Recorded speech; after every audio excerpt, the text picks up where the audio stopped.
الصلاة والسلام على من لا نبي بعد.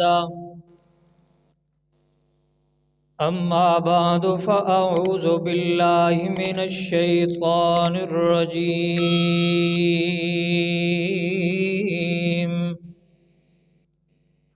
بسم الله الرحمن الرحيم.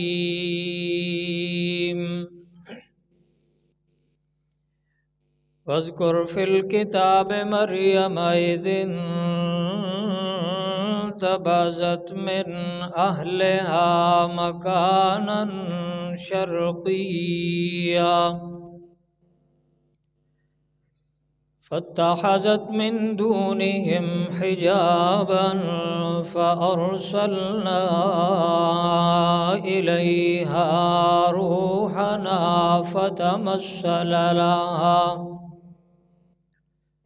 فتمثل لها بشرا سويا. قالت إني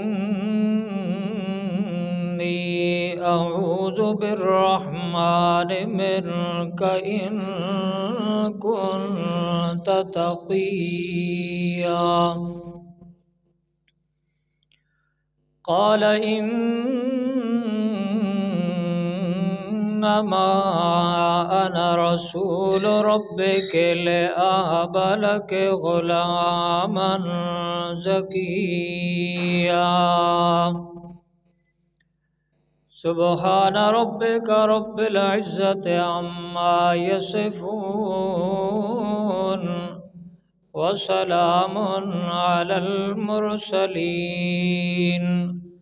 والحمد لله رب العالمین. اللہ رب العزت نے ایک مسئلہ بیان فرمایا. قرآن مجید میں مختلف انداز میں مسئلہ یہ ہے کہ ساری کائنات میں دنیا و آخرت میں مختار کل اور متصرف فی الامور صرف اللہ کی ذات ہے. ہر چیز پہ اختیار رکھنے والی، ہر چیز پہ تصرف کرنے والی، ہر وقت یہ صرف اللہ کی ذات ہے.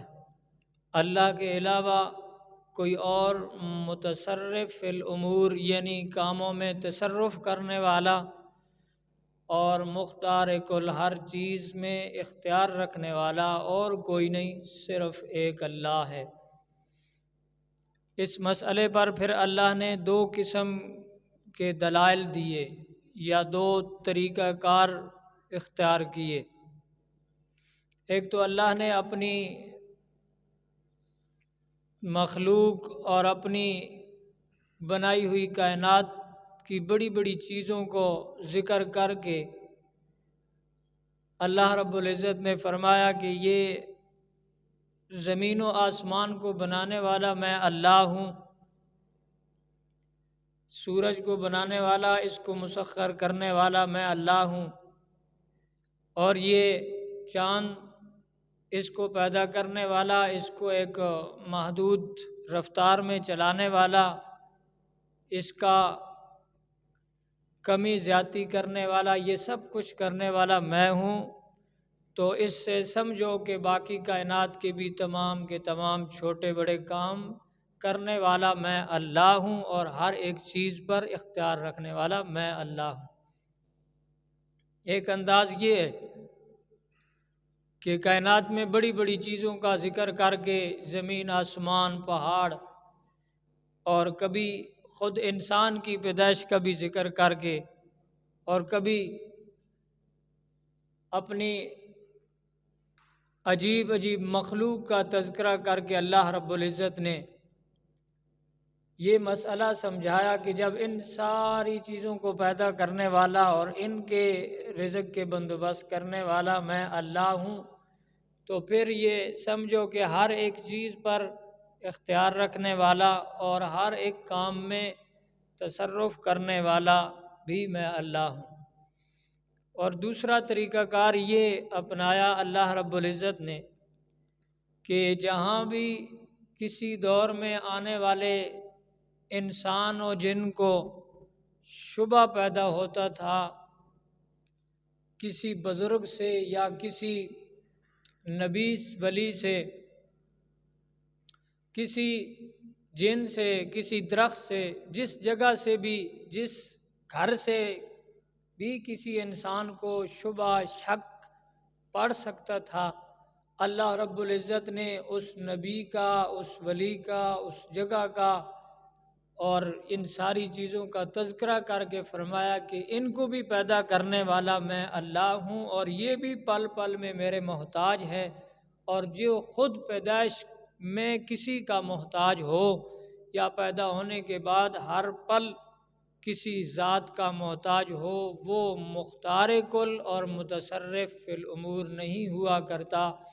متصرف فی الامور اور مختار کل وہی ذات ہو سکتی ہے جو کسی کی محتاج بھی نہیں اور کسی کی غلام بھی نہیں، کوئی اس کے سامنے رکاوٹ بھی نہیں بن سکتا، اور ہر قسم کے عیب اور ہر قسم کی ضرورت سے جو ذات پاک ہوگی وہ مختار کل اور متصرف فی الامور ہوگی۔ یہ دو انداز اللہ نے اپنائے، کبھی اپنی کائنات میں بڑی بڑی چیزوں کا ذکر کر کے جن کو اللہ نے عظیم الشان پیدا فرمایا،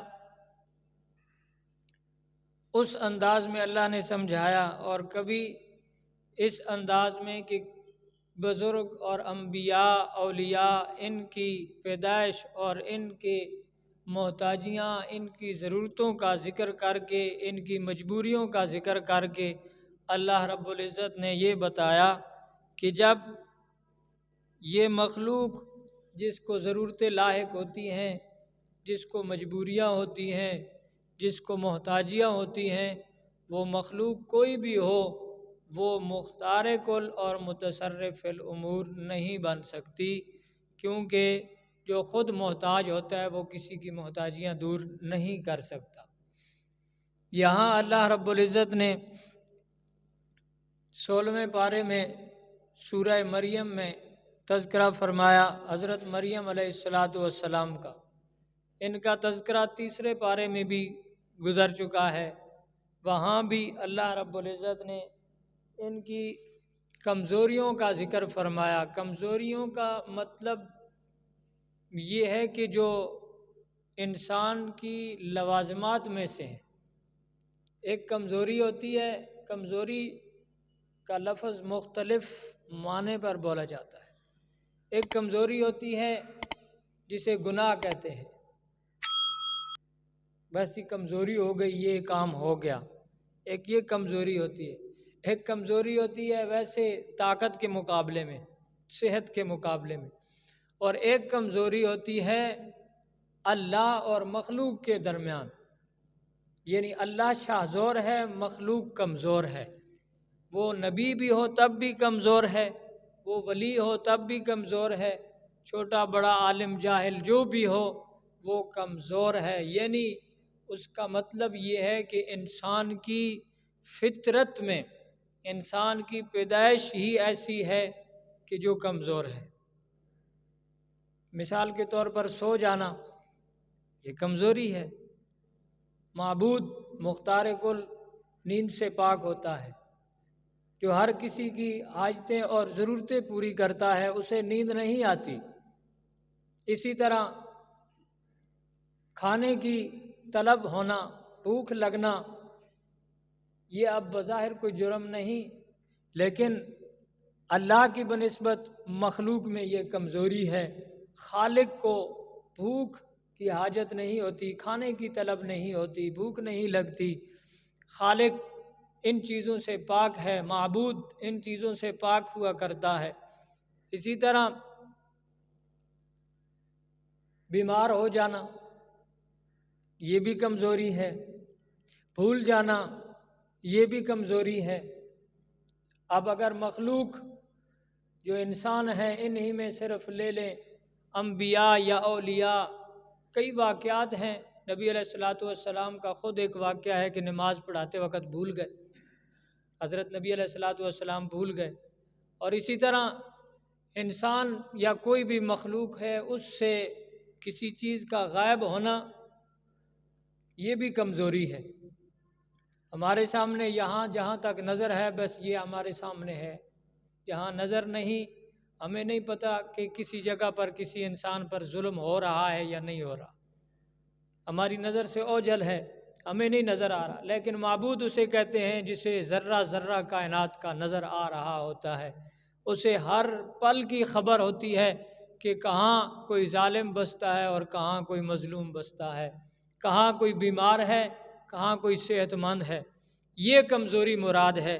یہاں اللہ رب العزت نے حضرت مریم علیہ السلام اور حضرت عیسیٰ علیہ السلام کا تذکرہ کر کے ان کی کمزوریوں کو ذکر کر کے اللہ نے فرمایا کہ جو ایسی کمزوریوں والا ہو، جو ایسی محتاجیوں والا ہو، جسے ضرورتیں پڑیں، جسے محتاجی ہو خود، تو وہ کسی کا حاجت روا مشکل کشا نہیں بن سکتا، کیونکہ عیسائیوں نے حضرت مائی مریم کو اور حضرت عیسیٰ علیہ السلام کو معبود و مشکل کشا مانا، اپنی ضرورتیں پوری کروانے والا مانا، اپنی مشکلیں حل کرنے والا مانا، اللہ کو چھوڑ کر ان نیک اللہ کی بندی اور اللہ کا نبی حضرت عیسیٰ علیہ السلام ان کو معبود مانا، تو اللہ رب العزت نے ان کی کمزوریوں کو ذکر کر کے فرمایا جو ایسا کمزور ہو، جو ایسا محتاج ہو، وہ معبود نہیں ہوا کرتا، معبود وہ ہوتا ہے جو کمزوریوں سے بھی پاک ہو اور محتاجیوں سے بھی پاک ہو۔ اور پھر جب اللہ نے ایک اتنی عظیم الشان عورت کا ذکر کیا کہ جس کا قرآن مجید میں نام لے کر اللہ نے تذکرہ کیا اور اس کی پاک دامنی کی خود اللہ نے گواہی دی، اتنی عظیم الشان عورت، اور اللہ کا نبی حضرت عیسیٰ علیہ السلام، نبی تو خود بخود ہوتا ہی عظیم الشان ہے، نبی تو سارے انسانوں سے افضل ہوا کرتا ہے، تو جب ایک ولیہ، سب سے بڑی ولیہ، اور ایک نبی جو عام انسانوں سے افضل ہوا کرتا ہے، تو ان دونوں کا تذکرہ کر کے اللہ نے اس بات کا رد کر دیا کہ یہ حاجت روا اور مشکل کشا نہیں، کہ پھر بعد جاون آ لیتا کچھ بھی نہیں۔ بعد میں کوئی ولایت کا دعویٰ کرنے والا یا کوئی عالم یا کوئی محدث مفسر، چونکہ انبیاء کے بعد جتنے ہیں ان سب کا رد ہو رہا ہے۔ اللہ نے باقی بھی کئی مقامات پر حضرت ابراہیم علیہ السلام کا تذکرہ کیا، اسی طرح حضرت زکریا علیہ السلام کا، اصحاب کہف کا ذکر کیا اللہ نے 16ویں پارے میں، 15ویں پارے میں۔ اصحاب کہف اللہ کے ولی تھے، ان کا ذکر کر کے اللہ نے یہ بات سمجھائی کہ جو ان کمزوریوں والا ہو، جو محتاجیوں والا ہو، جسے ڈر لگے، جو حکومت کے ڈر سے چھپ جائے، جو سو جائے، وہ حاجت روا معبود نہیں ہوا کرتا۔ حضرت عزیر علیہ السلام کا تذکرہ کیا 3 پارے میں۔ حضرت عزیر علیہ السلام ایک بستی کے پاس گئے جو کسی وقت اللہ کے عذاب کی وجہ سے نیست و نابود ہو چکی تھی، ان کے چھت زمین پر پڑے تھے، مکانوں کے چھت، اور اللہ نے ان کو زمین میں دبوچ دیا، ادھر کھنڈرات موجود تھے۔ حضرت عزیر ادھر سے گزرتے وقت حیرانگی کا مظاہرہ کرتے ہوئے سوچ میں پڑ گئے کہ یا اللہ ان لوگوں کو بھی تو دوبارہ زندہ کرے گا جن کے آج نقشے بھی مٹ گئے، ان کے مکان عظیم الشان مکانات جو ہیں وہ کھنڈرات بن گئے، بالکل ویرانگی سی ہے، گندے پانی کھڑے ہیں، کوئی پوچھنے والا نہیں، ایسے لوگ بھی اللہ تو دوبارہ زندہ کرے گا؟ تو اللہ نے ادھر موت دے دی۔ حضرت عزیر علیہ السلام کو، اللہ کا نبی ہے، یہودیوں نے حضرت عزیر کی عبادت کی، ان کو معبود مانا، مشکل کشا مانا، ان کی عبادت کی، اور اس امت نے محمد الرسول اللہ صلی اللہ علیہ وسلم کو حاجت روا اور مشکل کشا مانا۔ جس طرح انہوں نے حضرت عزیر علیہ السلام کو حاجت روا مشکل کشا مان کر ایک بہت بڑی غلطی کی، ایک بہت بڑے جرم کا ارتکاب کیا، اسی طرح عیسائیوں نے حضرت عیسیٰ علیہ السلام کو اور ان کی والدہ مریم علیہ السلام کو معبود اور الہ مان کر ایک بہت بڑی غلطی کی، بہت بڑا جرم کیا۔ اسی طرح آج اس امت کے لوگوں نے بھی نبی اکرم صلی اللہ علیہ وسلم کو حاجت روا اور مشکل کشا مان کر اسی طرح کی غلطی کی اور اسی طرح کا جرم کیا اور ایسا ظلم کیا اپنی جان پر کہ جس کو قرآن مجید کہتا ہے ان الشرک لظلم عظیم، شرک بہت بڑا ظلم ہے، اور لا یغفر ان یشرک بہ ویغفر ما دون ذلک، ایسے معاف بھی نہیں ہوگا جب تک توبہ نہ کی جائے گی۔ بہرحال یہاں اللہ رب العزت نے 16ویں پارے میں سب سے بڑی ولیہ عورت کا ذکر کیا اور ایک اللہ نے اپنے نبی کا ذکر کیا۔ فرمایا وَاذْكُرْ فِي الْكِتَابِ مَرْيَمَ إِذِ انتَبَذَتْ مِنْ أَهْلِهَا مَكَانًا شَرْقِيًّا۔ میرے پیغمبر محمد الرسول اللہ صلی اللہ علیہ وسلم تذکرہ کرو، ذکر کرو، یاد کرو اپنی اس کتاب میں، تذکرہ کرو حضرت مریم علیہ السلام کا۔ کس وقت کا تذکرہ؟ فرمایا اذ انتبذت من اہلہا مکانا شرقیا، جب وہ اپنے گھر والوں سے شرقی جانب، مشرق کے جانب الگ ہو گئی حضرت مریم علیہ السلام۔ فرمایا فاتخذت من دونہم حجابا، پھر حضرت مریم علیہ السلام نے پردے کا انتظام کیا۔ غسل کی حاجت سے گئی یا قضاء حاجت سے، جو بھی، بہرحال گھر والوں سے الگ ہو گئی، شرقی جانب گھر سے دور ہو گئی اور وہاں پردے کا انتظام کیا۔ اللہ رب العزت فرماتے ہیں فَأَرْسَلْنَا إِلَيْهَا رُوحَنَا فَتَمَثَّلَ لَهَا بَشَرًا سَوِيًّا، ہم نے فرشتے کو بھیجا، حضرت جبرائیل امین آ گئے، الگ مائی مریم موجود ہے، پردے کا بھی انتظام کیا ہوا ہے، حضرت جبرائیل انسانی شکل میں آ گئے۔ قرآن کہتا ہے فَتَمَثَّلَ لَهَا بَشَرًا سَوِيًّا، مسئلہ جو سمجھنا ہے اس پہ غور کرنا، واقعہ ذکر کرنا مقصود نہیں۔ فرمایا حضرت مریم نے جب فرشتے کو دیکھا، قرآن کہتا ہے نوری انسانی شکل میں آیا، اور حضرت مریم کہتی ہے انی اعوذ بالرحمن منک ان کنت تقیا، بظاہر تو بڑا اچھا معلوم ہو رہا ہے، بڑا نیک بندہ معلوم ہو رہا ہے، میں ایک تنہا عورت، یہاں تیرا کیا کام ہے؟ اس لیے میں اللہ کی پناہ چاہتی ہوں، رحمان کی پناہ چاہتی ہوں، تو دور ہو جا، چلا جا یہاں سے، تیرا میرے ساتھ کوئی کام نہیں۔ پہلی بات ہے نوری فرشتہ انسانی شکل میں آیا، اللہ کی ولیہ عورت موجود ہے، اسے پتہ نہ چلا کہ یہ انسان ہے یا فرشتہ ہے، پہلی کمزوری۔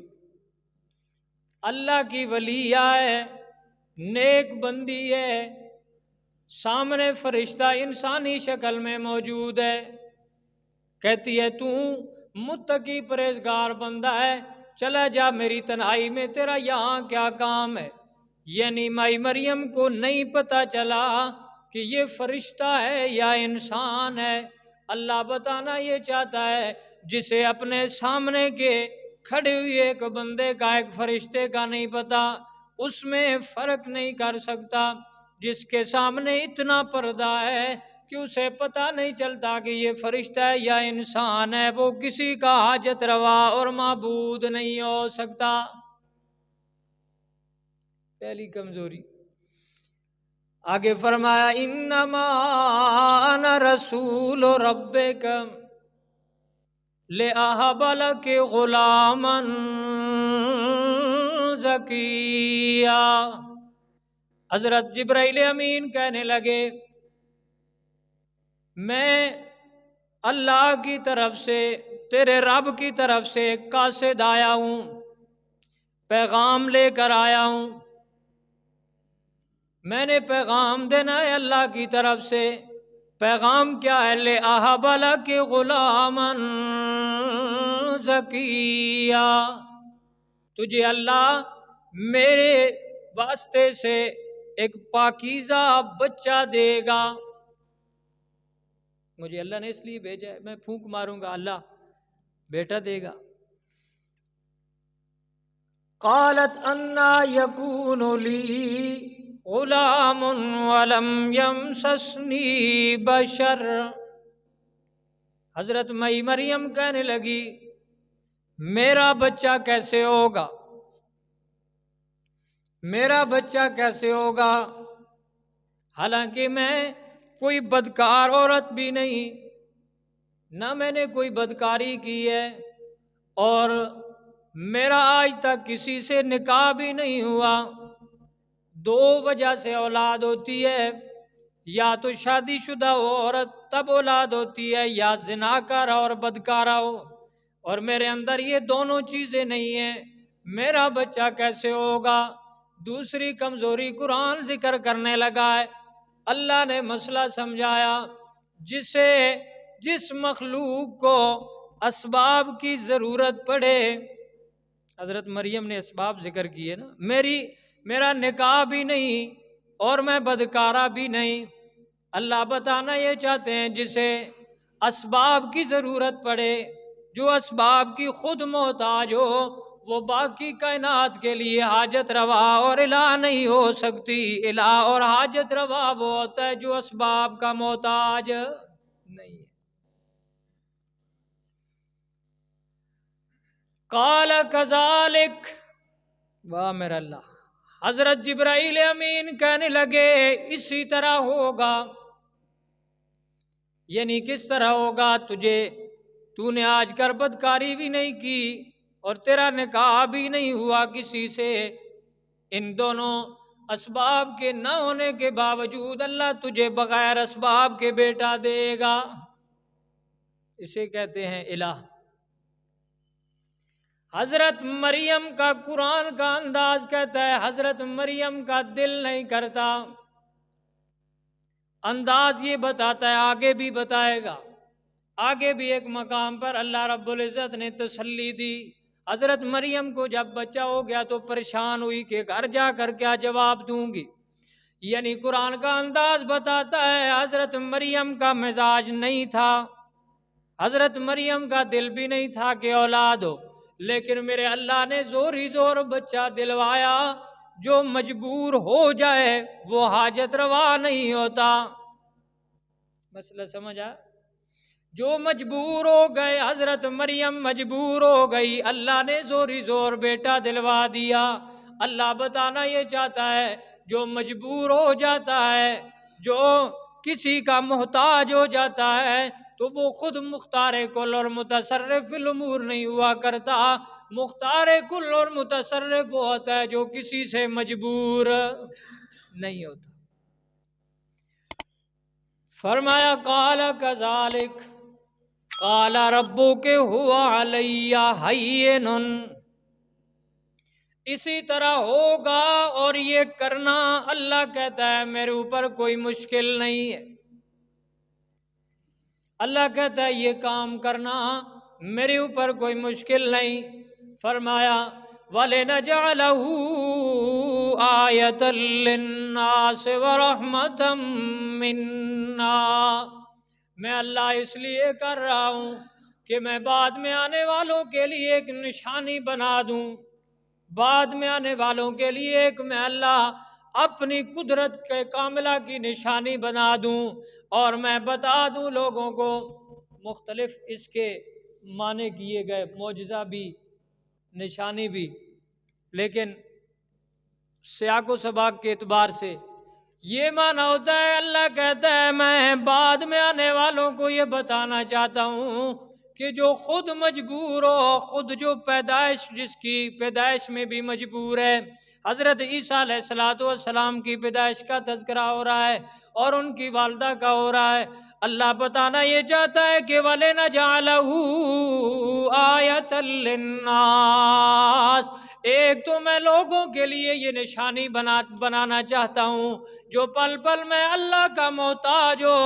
او عیسائیو، عیسیٰ کی عبادت کرنے والو یہ سن لو، تم اگر عیسیٰ کو الہ اور معبود مانتے ہو تو یہ سنو، عیسیٰ اور اس کی والدہ بھی میری محتاج تھی، اور جو میرے محتاج ہیں وہ الہ کیسے ہو سکتے؟ قرآن مجید میں ہے نا، یہ حضرت عیسیٰ علیہ السلام کے متعلق عیسائیوں کا نظریہ موجود ہے۔ قیامت کے دن بھی حضرت عیسیٰ علیہ السلام سے سوال جواب ہوگا نا، اللہ نے ذکر کیا ہے، میں ابھی آپ کے سامنے بتاتا ہوں آپ کو۔ فرمایا وَرَحْمَةً مِنَّا، اور دوسری یہ سارے کام کا مقصد یہ ہے کہ میں اللہ کائنات والوں کے لیے رحمت بنانا چاہتا ہوں۔ عیسیٰ علیہ السلام پیدا ہو رہے ہیں، لازمی بات ہے اللہ کا نبی کی پیدائش ہو رہی ہے تو وہ رحمت ہی رحمت ہے۔ وَكَانَ أَمْرًا مَّقْضِيًّا، اور یہ معاملہ طے شدہ ہے، لوح محفوظ پر لکھا ہوا ہے۔ فَحَمَلَتْهُ فَانْتَبَذَتْ بِهِ مَكَانًا قَصِيًّا، باتیں ہو رہی ہیں حضرت مریم کی اور اس فرشتے کی باتیں ہو رہی ہیں، باتوں میں جبرائیل امین نے پھونک ماری اور حضرت مریم کو حمل ہو گیا۔ واہ میرا اللہ، کمال ہے جی۔ جبرائیل امین نے پھونک ماری، حضرت مریم کو حمل ہو گیا۔ مفسرین کے مختلف اقوال ہیں، 9 مہینے میں ہوا یا دستی بچہ پورا اللہ نے بنا دیا، یہ اختلاف ہے، لیکن اس بات کو آپ چھوڑتے چلے جائیں۔ حمل ہو گیا، قرآن کہتا ہے فَأَجَاءَهَا الْمَخَاضُ إِلَىٰ جِذْعِ النَّخْلَةِ، حضرت مریم علیہ السلام کو بچے کا درد، جسے درد سے کہا جاتا ہے، وہ ایک کھجور کے تنے کی طرف لے آیا جو اونچی جگہ پہ تھی۔ حضرت مریم علیہ السلام اس کے ساتھ ٹیک لگا کر بیٹھ گئی اور کہتی ہے قالت یا لیتنی مت قبل ھذا وکنت نسیا منسیا، ہائے کاش بچہ ہو گیا، نکاح بھی نہیں ہوا، بدکارہ بھی نہیں، پریشان ہے، بچے کی پیدائش کا بھی وقت آ گیا، لیکن گھر جا کر کیا جواب دوں گی؟ لوگ کیا کہیں گے؟ میرا خاندان بھی پاک دامن خاندان ہے، لوگ باتیں کریں گے، بڑا مسئلہ ہے۔ پریشان ہوئی اور قرآن کہتا ہے یا لیتنی مت قبل ھذا وکنت نسیا منسیا، حضرت مریم کھجور کے تنے کے ساتھ ٹیک لگا کر بیٹھی ہے، درد سے لگا ہے اور پریشانی میں کہتی ہے ہائے کاش آج کے دن سے پہلے میں مر چکی ہوتی اور لوگوں میں میرا تذکرہ بھی نہ باقی رہتا، میں لوگوں کو بھول گئی ہوتی، میں لوگوں کے سامنے میرا بالکل ذکر بھی نہ ہوتا، آج اس معاملے سے پہلے میں مر گئی ہوتی۔ انسان ہے، غم سے پریشان ہو کر یہ بات کہہ رہی ہے، لیکن قرآن کیا سمجھانا چاہتا ہے؟ قرآن مجید واقعات نہیں سنانا چاہتا، قرآن سمجھانا یہ چاہتا ہے او عیسائیو، حضرت مریم کی پوجا کرنے والو، حضرت مریم کو الہ ماننے والو، حضرت عیسیٰ علیہ السلام کو الہ ماننے والو، سنو قرآن میں ذکر کر رہا ہوں، تم جس کو الہ اور معبود مانتے ہو وہ پریشان بیٹھی ہے، اور جو پریشان ہو پریشانی کی وجہ سے یہ دعائیں کرے کہ آج سے قبل میں مر گئی ہوتی اور میں بھول گئی ہوتی لوگوں کو، جو مر جائے، جو لوگوں کو بھول جائے، جو پریشان ہو، تینوں سے جس پہ موت آئے، جو لوگوں میں بھول جائے، جو پریشان ہو، جس کو مصیبتیں آئیں، وہ الہ اور معبود نہیں ہوا کرتی۔ الہ اور معبود وہ ذات ہے جو ہر کمزوری سے پاک ہے۔ حضرت مریم پریشان بیٹھی ہے، اللہ نے پریشانی کا بھی حل نکالا۔ اس واقعے میں بہت زیادہ سبق ہیں۔ ایک تو سبق یہ ہے، جو مین مقصد ہے، اللہ رب العزت یہ بتانا چاہتے ہیں، مختار کل اور متصرف الامور ذات صرف اللہ کی ذات ہے۔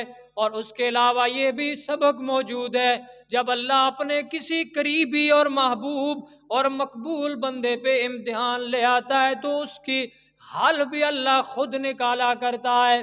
جب مصیبتیں اللہ بھیجتا ہے تو مصیبتوں سے نکلنے کی راہیں بھی اللہ خود پیدا کیا کرتا ہے۔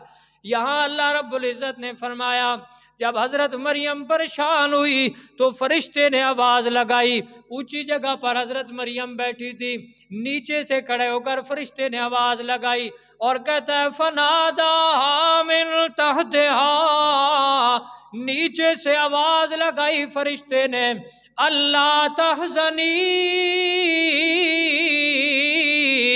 پریشان نہ ہو، قد جعلا ربو کے تحت کے سریا، تیرے اللہ نے، تیرے رب نے نیچے سے ایک چشمہ جاری کیا ہوا ہے، اس چشمے سے پانی پی۔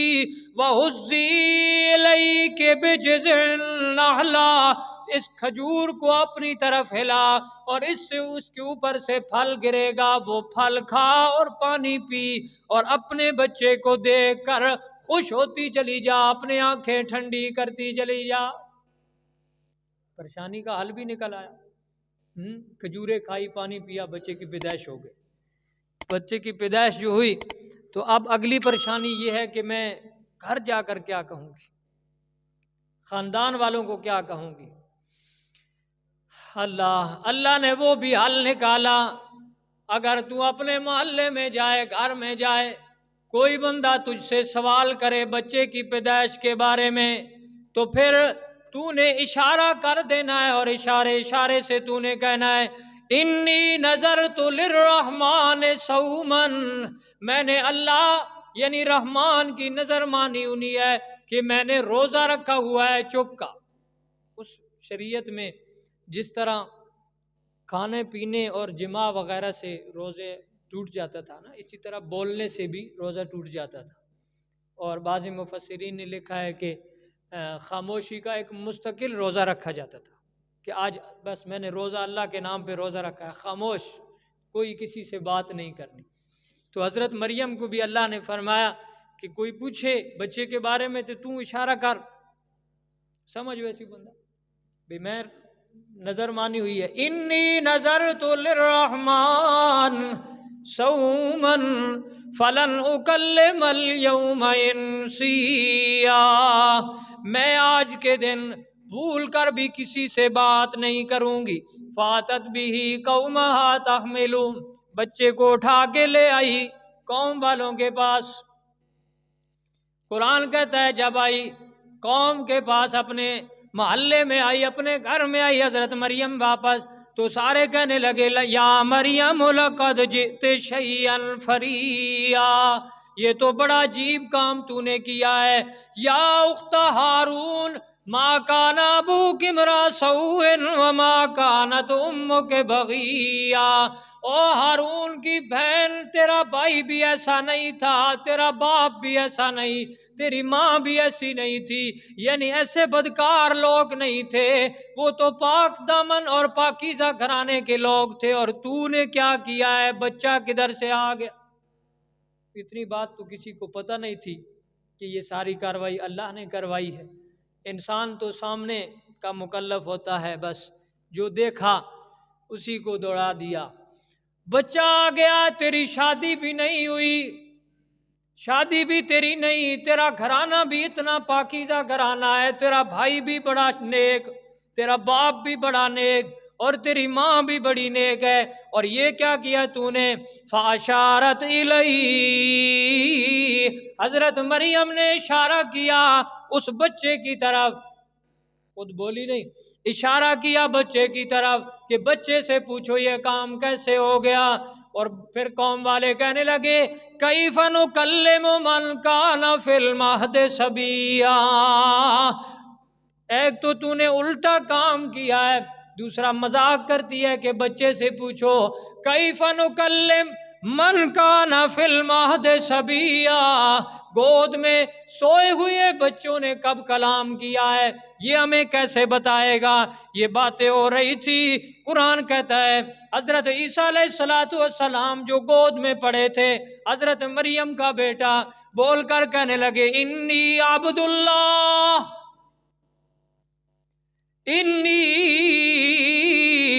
عبد اللہ آتانی الکتاب وجعلنی نبیا، میں اللہ کا بندہ ہوں۔ واہ میرے مولا، جب اللہ مصائب میں امتحانات میں ڈالتا ہے، نکلنے کی راہیں کیسی اللہ بناتا ہے۔ حضرت عیسیٰ علیہ السلام گود میں لیٹے کہتے ہیں انی عبد اللہ آتانی الکتاب، ایک بات تو یہ ہے کہ میں اللہ کا بندہ ہوں۔ وہ میں مسئلہ حل کرنا، اے لفظ یاد رکھنا ہے۔ حضرت عیسیٰ علیہ السلام پہلی بات کرنے لگے ہیں، پہلا زندگی میں کلام ہے، اور قرآن کہتا ہے کہتے ہیں انی عبد اللہ، میں اللہ کا بندہ ہوں۔ نمبر 2 آتانی الکتاب وجعلنی نبیا، اللہ مجھے اپنی طرف سے ایک کتاب بھی دے گا اور مجھے اپنا نبی بھی بنائے گا، نبی بھی بنائے گا۔ یہ لمحہ تذکرہ موجود ہے، آگے بھی ہے، لیکن یہاں ہمارا جو مقصد ہے، میں نے جو مسئلہ بیان کیا، مسئلہ ذکر کیا، وہ کیا تھا؟ اللہ نے یہ سارا واقعہ کیوں ذکر کیا؟ یہ کوئی واقعات کی کتاب تو نہیں، یا ایسے واقعات جو سٹوری ایک محض بیان کرنا مقصود نہیں، بلکہ اللہ یہ سمجھانا چاہتا ہے کہ عیسائیوں نے حضرت مریم کو الہ اور معبود مانا، حضرت عیسیٰ علیہ السلام کی عبادت کی، ان کو حاجت روا اور مشکل کشا مانا۔ اللہ یہ بتانا یہ چاہتا ہے او کائنات کے لوگوں، جسے تم الہ مانتے ہو، حاجت روا مانتے ہو، جسے تم مشکل کشا ماننے لگے ہو، وہ پل پل میری محتاج ہے، اور آج پریشان ہو گئی اور کہنے لگی یا لیتنی مت قبل ھذا وکنت نسیا منسیا، ہائے کاش میں مر گئی ہوتی، میں بھولی لوگوں کو بھول گئی ہوتی۔ اور حضرت عیسیٰ جسے تم معبود مانتے ہو، وہ کہتا ہے عبد اللہ، میں اللہ کا بندہ ہوں۔ اللہ نے بندے حاجت روا مشکل کشا نہیں ہونے، مسئلہ سمجھا؟ اللہ کا بندہ ہوں، یہ بھی مسئلہ سمجھ آ گیا۔ اور ایک اور مسئلہ بھی ہے، حضرت مریم کے پاس جب فرشتہ آیا، او جبرائیل امین جب آئے، شروع میں جو بات قرآن کہتا ہے فَتَمَثَّلَ لَهَا بَشَرًا سَوِيًّا، انسانی شکل میں آیا، انسانی شکل میں۔ ایک اور مقام پہ بھی قرآن کہتا ہے یہاں تو انسانی شکل میں حضرت مریم کے پاس آیا فرشتہ، اور دوسرے مقام پر قرآن کہتا ہے انسانی شکل میں 2 فرشتے حضرت ابراہیم علیہ السلام کے پاس آئے۔